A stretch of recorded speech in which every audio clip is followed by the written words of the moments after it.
బెంగళూరు వంకాయ అని మన మార్కెట్లో దొరుకుతూ ఉంటుంది. మన వంటల ప్రోగ్రామ్ చేసేటప్పుడు ఎప్పుడు చెప్తూ ఉంటాను, మనం తినని కూరగాయలు మార్కెట్లో మనకి ఎప్పుడన్నా కనిపిస్తే వాటిని తీసుకొచ్చి ఏదో విధంగా ట్రై చేయండి. మీకు తెలిసిన కూరల్లో ట్రై చేయండి. లేకపోతే మన జీ వారవ వంటల ప్రోగ్రాంలు అన్నీ మనకి ఇంటర్నెట్లో ఉన్నాయి. మన జీ ఛానల్ని మీరు వెళ్ళి చెక్ చేస్తే మీకు అక్కడ మన ప్రోగ్రామ్స్ అన్నీ కనిపిస్తాయి. మీరు సెర్చ్ చేసుకొని మీకు నచ్చిన కూరగాయతోటి ఎలా చేయాలో చూసి మరీ చేయొచ్చు.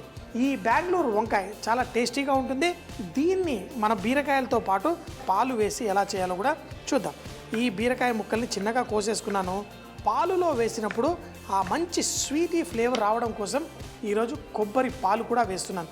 సో మరి కొబ్బరి పాలు ఫ్రెష్గా చేసి పాలతో కలిపితే విరగదు, కానీ ఒకవేళ ఈ పాలు కొంచెం అన్న పాతగా ఉంటే ఆ పాలు విరిగిపోతాయి. అది కూడా కాకుండా మరి ఎలా చేసుకుంటే చాలా బాగుంటుంది. కొంచెం మనం వేరే యూరోపియన్ కుకింగ్లో మైదా పిండితోటి కొంచెం లైట్గా నెయ్యి కానీ వెన్న కానీ నూనెలో కానీ కుక్ చేసుకొని గ్రేవీ తయారు చేసుకోవచ్చు. అది ఎలా చేయాలో చూద్దాం. ఇది చేయడం కోసం ముందుగా మన ఫార్చ్యూన్ రిఫైన్డ్ సన్ఫ్లవర్ ఆయిల్తో మన తాలింపు వేసుకుందాం. అంటే టెక్నిక్ వేరే దేశందైనా రుచి మాత్రం మనదే. కొంచెం వేడెక్కిన తర్వాత దీంట్లో మన ఆవాలు జీలకర్ర వేసి స్టార్ట్ చేద్దాం. నూనె కొంచెం వేడెక్కిన తర్వాత ఆవాలు వేసుకుందాం. అందులో జీలకర్ర, హోల్ గరం మసాలా, కొంచెం యాలకులు ఇందులో వేసుకుంటే మంచి టేస్ట్ ఇస్తుంది. తర్వాత కరివేపాకు వేసేసుకుందాం. కరివేపాకు వేసుకొని దీంట్లో కొంచెం అంత మైదా పిండి, ఎక్కువ వద్దు, కొంచెం వేసుకొని ఇదే నూనెలో కొంచెం సేపు వేయించుకుందాం. మైదా పిండి కొంచెం వేయడం వల్ల ఇది ఈ కొబ్బరి పాలు వేసినప్పుడు అది విరగకుండా కాపాడుతుంది. సో ముందుగా కొబ్బరి పాలు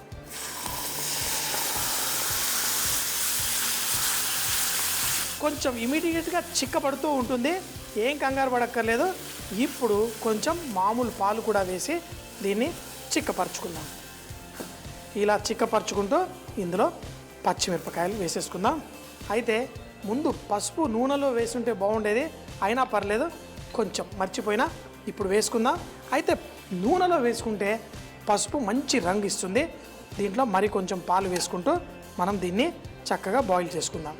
కుక్ చేసుకుంటూ మన దగ్గర ఈరోజు బెంగళూరు వంకాయ ఉన్నాయి. ఈ ముక్కల్ని కూడా ఇందులో వేసుకుందాం. బీరకాయ ఇట్టే ఉడికిపోతుంది, కానీ ఈ ముక్కలు ఉడకడానికి కొంచెం టైం పడుతుంది. ఇవన్నీ కూడా వేసి కొంచెం అంత ఉప్పు వేసేసి ఉడికించుకుందాం. ఇందులో కూడా తేమ ఉంటుంది, అది కూడా కొంచెం బయటకు వస్తుంది. కాబట్టి చక్కగా తగినంత ఉప్పు వేసి దీన్ని కుక్ చేసుకుందాం.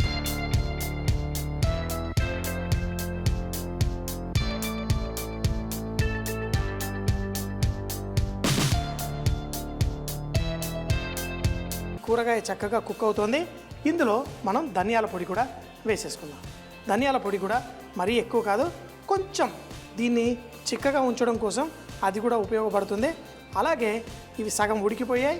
ఇందులో మన బీరకాయ ముక్కల్ని కూడా వేసేసుకుందాం. బీరకాయ ముక్కలు పాలల్లో ఉడికితే ఎంత కమ్మటి టేస్ట్ ఉంటుందో మీ అందరికీ తెలుసు. దీన్ని కూడా పెట్టేసి మరి మనం స్లోగా కుక్ చేసి, అదే చేత్తో మీరు కట్ చేస్తే కొంచెం కష్టంగా ఉంటుంది. బాగా పొదునైన కత్తితోటి సన్నగా అలా కట్ చేయగలం. సో మరి ఇలాగే మిగతాది కాకరకాయను కూడా స్లోగా ఫ్రై చేసేసుకుందాం. కొన్ని వంటలు ఉంటాయి, వాటిలో మొట్టమొదటిగా మనం చేసేది కొంచెం కష్టంగా ఉన్న తర్వాత దాన్ని కొంచెం వేసి తింటాం కాబట్టి చాలా రుచిగా ఉంటుంది. కాకరకాయ చూడండి ఎంత చక్కగా ఫ్రై అయిందో. మీరు బయట పెట్టిన నెల రోజులైనా పాడు కాకుండా చక్కగా ఉంటుంది. ఇప్పుడు ఉల్లి పరకలు ఉన్నాయి. ఇది అని నూనె పైకి వస్తుంది. కొంచెం జాగ్రత్తగా ఈ ఉల్లి పరకల్ని మనం ఫ్రై చేసుకుందాం. ఈ ఉల్లి పరకలు వేసినప్పుడు కూడా కొంచెం సేపు అయిన తర్వాత నూనె రంగు గ్రీన్గా మారిపోతుంది, ఏం పర్లేదు. ఈ ఉల్లి పరకలు కూడా కొంచెం కరకరలాడుతూ అయ్యేంత వరకు నూనెలో ఫ్రై చేసుకుందాం. ఎందుకంటే మన షోలో మీకు పాలకూర చూపించాను, బెండకాయ సన్నగా కట్ చేసి క్రిస్పీగా చూపించాను. దేన్నైనా మనం కరెక్ట్ విధంగా ఫ్రై చేసుకుంటే ఇలా క్రిస్పీగా ఫ్రై చేయొచ్చు, కానీ కొంచెం సన్నగా చిన్నగా ముక్కలు కట్ చేసుకోవాలి. ఇదే విధంగా ఈ నూనెలో స్లోగా కుక్ చేసుకుందాం. మంచి గ్రీన్ కలర్ మెయింటైన్ అయ్యి ఈ ఉల్లి పరకలు బయటకు వచ్చేస్తాయి. సపరేట్గా అందులో కలపద్దు, వేరేగా కలుపుదాం. లాస్ట్ మసాలా అంతా రెడీ అయిన తర్వాత అందులో కలుపుకుందాం. కాకరకాయ వేగిపోయింది, ఉల్లి పరకలు కూడా వేగిపోయాయి, మన నూనె గ్రీన్ కలర్గా అయింది. దీన్ని వేసేసుకుందాం. ఇందులో మన దగ్గర ఉన్న ఒక్కొక్క ఈ మసాలాలన్నీ వేసుకుందాం. ముందు దాల్చిన చెక్క, లవంగం, ఇలాచి, దాల్చిన చెక్క, ఇందులో ఆవాలు కూడా వేసి లైట్గా చిటపట్లాడుతుంటే మనం మంట తగ్గించేసుకుందాం. ఇలా ఆవాలు కొంచెం చిటపట్లాడిన తర్వాత దీంట్లో మెంతులు, ఎటువంటి కారం చేసుకున్నా ముఖ్యంగా కొంచెం బెల్లం, కాకరకాయ అంటే ఇంకా బెల్లం వేస్తాను కదా, అందుకని ముందుగానే కొంచెం మెంతులు వేసేసుకున్నా. ఆఖరికి ఇది పొడి కూడా చేసేసుకుంటాం కదా.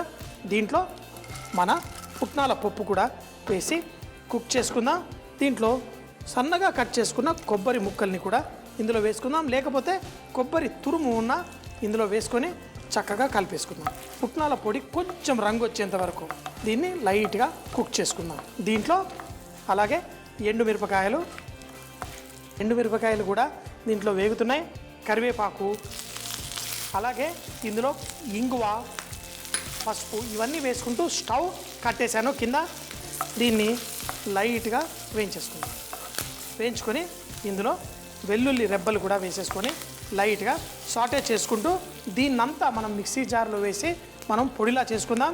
దీంతోపాటు మనం ముందుగా ఫ్రై చేసుకున్న కాకరకాయ ముక్కలు ఇందులోనే వేసేసుకుందాం. ఎందుకు కాకరకాయ ఫ్రై చేశాను అంటే ఆ రుచి రావాలి, కానీ ఇంత పెద్ద పెద్ద ముక్కలు మనకి అవసరం లేదు. అలాగే దీంట్లో ఆమ్చూర్ పొడి, చింతపండుని ఇందులో వేసేసుకొని కూడా చేసుకోవచ్చు.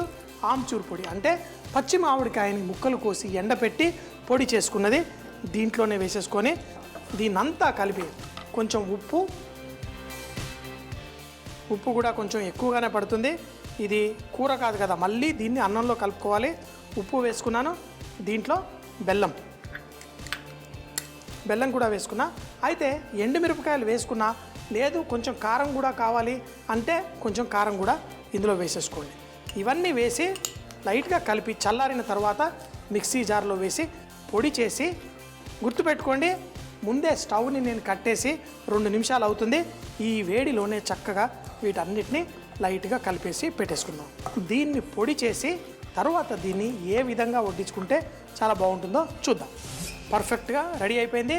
కాకపోతే దీన్ని వేడి మీద మనం మిక్సీ జార్లో వేసేసి పొడి చేయకూడదు. కొంచెం చల్లారిన తరువాతే దీన్ని వేయండి, లేకపోతే ముద్దలా తయారవుతుంది. కొంచెం వేసి పొడి చేసేసుకొని దీన్ని మనం పక్కన పెట్టుకుందాం. పర్ఫెక్ట్గా రెడీ. చల్లారిన తరువాత మాత్రమే దీన్ని పొడిగా చేసుకుందాం. చిత్రాన్నం చేసుకునేటప్పుడు అంటే నూనె అన్నీ వేసాము, చక్కగా ఫ్రై అయింది, కానీ మరి కొంచెం నూనె వేసుకొని దీన్ని చేసుకుందాం. దీంట్లో నువ్వులు, ఫ్రెష్గా కొంచెం నువ్వులు వేసి ఆ నువ్వులు వేయించుకొని అయిన తర్వాత కాకరకాయ కారం, నువ్వులు కొంచెం వేగిన వెంటనే స్టవ్ కట్టేసి ఈ కాకరకాయ కారం ఏదైతే ఉందో తీసుకున్న అన్నానికి సరిపడా, ఇంత అన్నానికి స్పూన్లు సరిపోతుందేమో వేసేసుకుందాం. వేసుకొని ఇప్పుడు దీంట్లో అన్నం వేసేసి కలిపేసుకుందాం. మన కాకరకాయ చిత్రాన్నం రెడీ అయిపోతుంది. కానీ దీంట్లో కొంచెం ఓపికగా కలిపేసుకుందాం. కింద స్టవ్ కూడా కట్టేద్దాం. దీన్ని కలిపేటప్పుడు మన ఉల్లి పరకల్ని కూడా ఇందులో వేసేసుకుందాం. మంచి రుచి, మంచి టేస్ట్. ఇందులో నువ్వులు, కాకరకాయ కారం అన్నీ పర్ఫెక్ట్గా సరిపోతాయి. కొంచెం కలిపిన తర్వాత చూడండి ఎంత పర్ఫెక్ట్గా ఉంటుందో. మరి దీన్ని ఒక్కసారి కారం చేసి పెట్టుకున్నారనుకోండి, కాకరకాయ ఉల్లి పరకల చిత్రాన్నాన్ని ఎన్నిసార్లు అంటే అన్నిసార్లు చేసుకోవచ్చు. పర్ఫెక్ట్గా రెడీ అయిపోయింది. ఉప్పు కొంచెం పట్టే అవకాశం ఉంది, కానీ ఇలాగే తింటే ఏమి టేస్ట్ నాకు తెలిసి కొంచెం ఎక్కువైనా పర్లేదు. దీన్ని చక్కగా దీనిపైన వేసేసుకుందాం. కొంచెం ఉప్పు పడుతుంది, ఆ ఉప్పుని కూడా వేసి మరొక్కసారి కలిపేసుకొని దీన్ని వడ్డించేసుకుందామా. చిత్రాన్నం రెడీ అయిపోయింది. ఆ ఉల్లి పరకలు మంచి టేస్ట్ ఇస్తూ మన నువ్వులు కూడా చక్కగా ఉన్నాయి. మంచి టేస్టీ.